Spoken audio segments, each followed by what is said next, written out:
Good morning, Emma. How are you today? Thank you for being a guest on my podcast.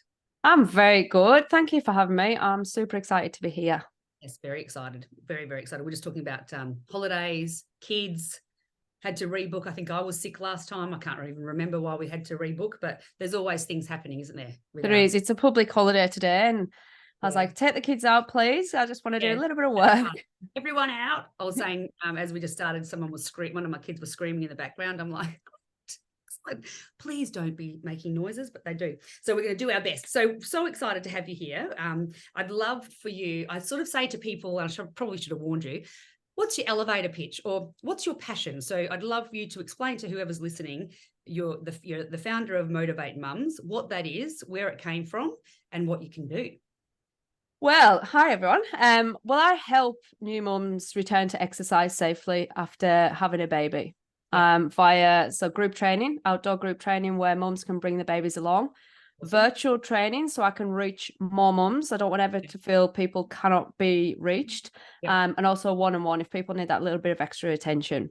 Awesome. So can you run through a little bit what that looks like? Meaning, so we're in Perth, WA, right? Someone hears, oh, that sounds fantastic, because it's daunting, isn't it, to go back to exercise after having a baby, and no one really gives you the advice, and it's actually really important to do it properly, or it's hard to even get because your body's so different. And so, if someone was here over in Perth and they thought, I need to get back into that, and they needed your support, what would that look like? Yeah, so with the virtual things, so what we do is everything I do, I always refer on to a women's health physio. So we're pregnant, we have our 6 weeks checkups after we've had the baby. And I think in the fitness industry, they've adopted that 6-week checkup as it's your green tick to go. But really what it is, really, I know it's actually not that. It's super important, but it's the end of that medical attention with the GP. So they'll assess you, how's your mental health, the important things, but no one really looks at how is your core, how is your pelvic floor, how is all that repaired or recovering. So from that step, I then refer everybody on to a women's health physio.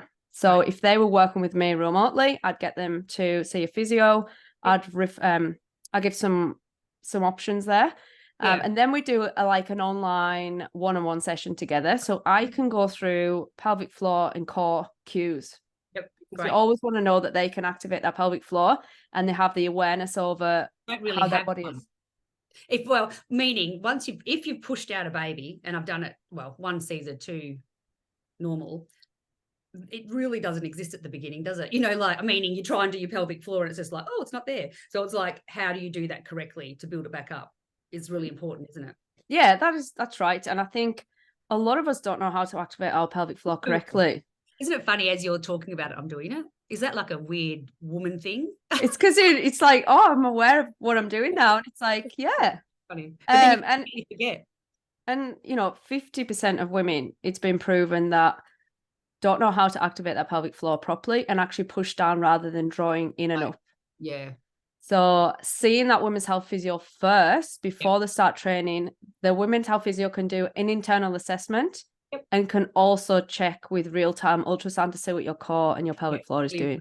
And just on that, my husband's a physio, but there's not many women's health physios. Well, there it is unique. So don't just go to a physio, like go to a actual specialized women's health. You would suggest that, wouldn't you? And I know quite a few here in Perth. I'm quite close to them, but I know don't just go to a normal physio. That's right. And I think you got to make sure it's a pelvic health physio, women's health or pelvic health physio, that they can give you an internal assessment, because you can't really assess what the internal muscle is doing without internal and real-time ultrasound as well. So that's super important. Yes. So that's a good combination. So they do the one-on-one, you meet, they go check out, go to a pelvic specialist, pelvic floor specialist. And then do you give a program for them to get started? Do they have contact with you through that time? How does that work? So with the virtual stuff, it's live sessions. Like I'm showing up online live. Great. Awesome. Which is super cool because it's accountability. You can check in on them. That's so and a big part of my training is just not the exercise. It's like, how are you feeling today? How's your energy levels? How did you sleep? 100% sleep. But for me, for my sleep, I'm obsessed with parenting and sleep. It's my one-on-ones. I only do one-on-ones because, or little, group stuff. It's not big because of the community. Like I was talking about that community, like how you going? How did you sleep? How you feeling today? How's your emotions? Because I also find when it comes to sleep, exercise, food, we're all very hard on ourselves. So if I find if people just purchase a program and then don't have that sort of loving support that you would give, it's very hard for them to be, very easy to be hard on themselves if they didn't exercise or don't eat well. So that one-on-one with you, virtual, would be amazing. Do you?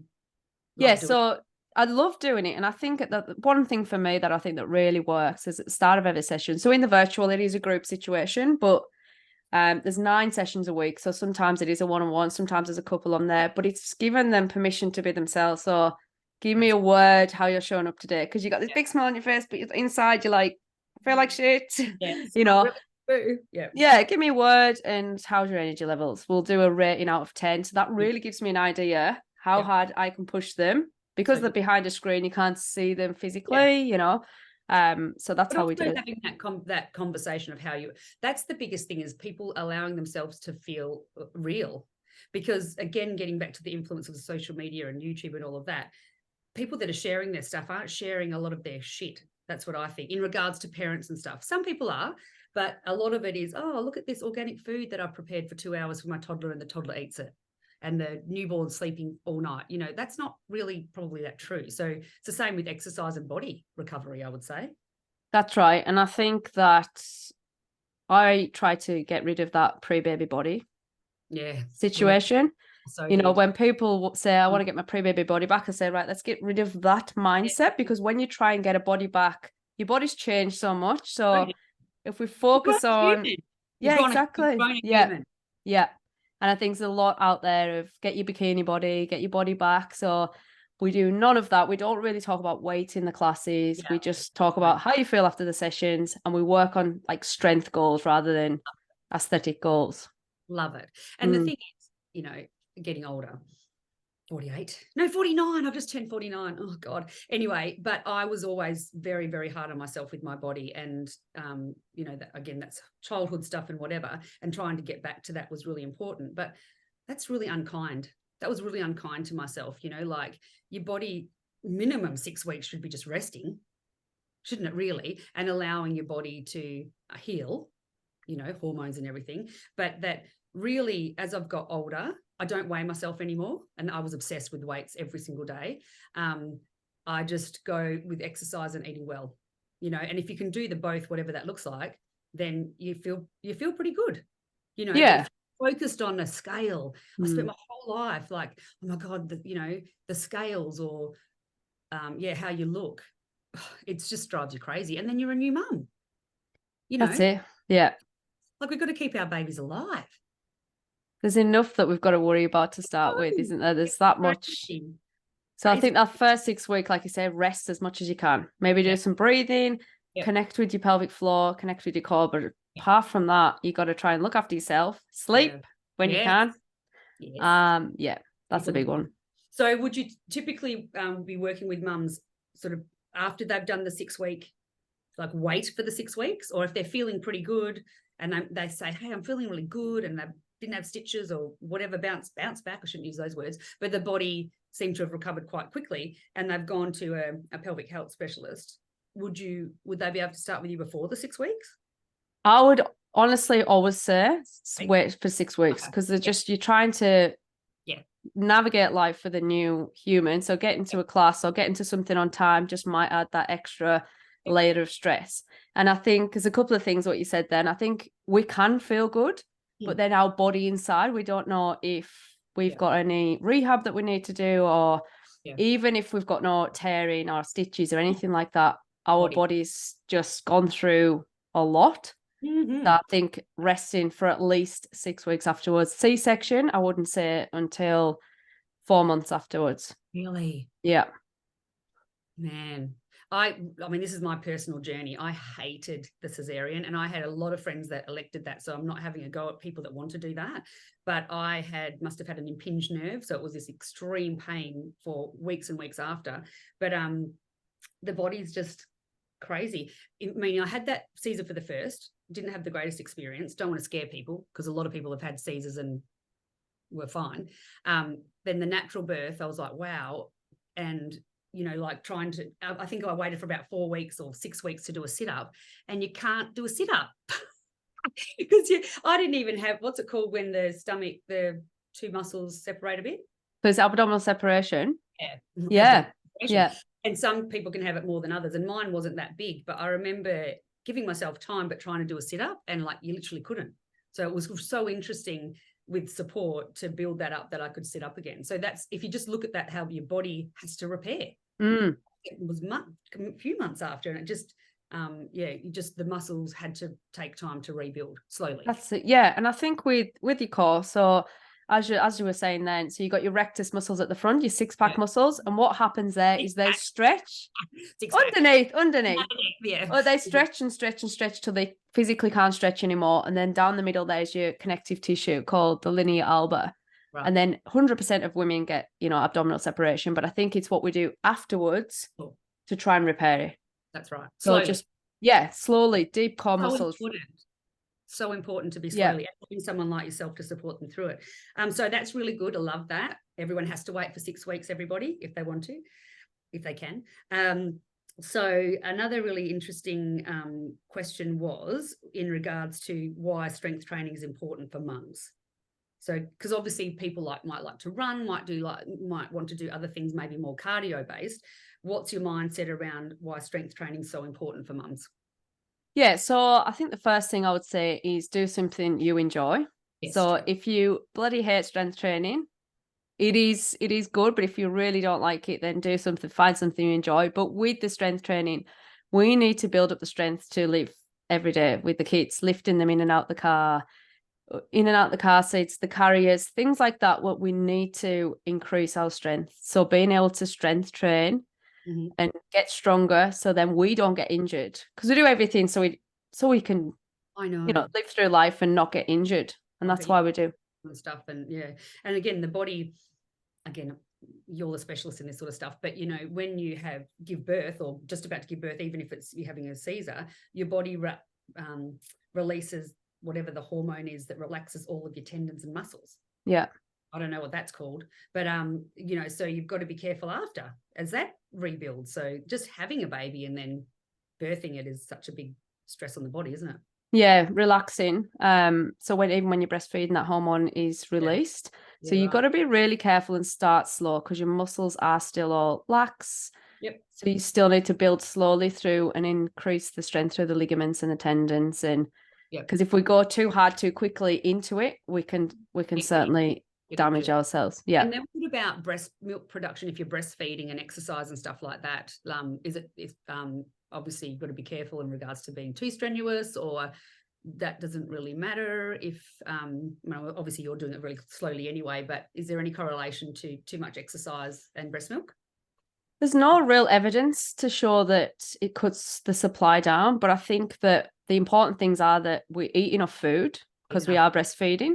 Yeah. So around 500 calories extra a day, especially if we are training. So being able to drink a lot of water, eating the right food. So eating enough, because a lot of new mums that grab a piece of toast and they go, grab your coffee, banana bread, whatever it may be, which sometimes that's all we've got time for. So I'm not saying that was what I did, but by the afternoon, you can feel that you're exhausted. So being able to grab the right foods if you're exercising. Really important too. Yeah. Do you have any sort of people in your community that are dietitians or nutritionists for new mums as well, or haven't really connected with anyone? Yeah, I do. I connect with nutritionists, dietitians if mums want that extra support, because that's out of my scope of practice. So I kind of refer on. Same with sleep. Lots of people, experts in their field, in their community, that can go, hey, that's not mine. That's sort of great, but not my expertise, which is fantastic, because it all goes in correlation, doesn't it, really? That's right. And just having a team like yourself, a team around you that if you need to refer out to someone else, then you can. That's right. And so you're a certified MumSafe trainer. Run through that. I've never actually heard of that before. So was there an approach that you really liked, or is it, tell me a little bit about that. Yeah, there's actually MumSafe trainers in the WA in Perth as well. So So we all run our own businesses, and it's MumSafe is a membership that we can join, which gives us extra education to train women and mums. So we're all part of this community, and it's all around Australia, and Singapore and Taiwan. We've all done a course called the Safe Return to Exercise course. And that's a 3-day course where we learn to help mums return to exercise.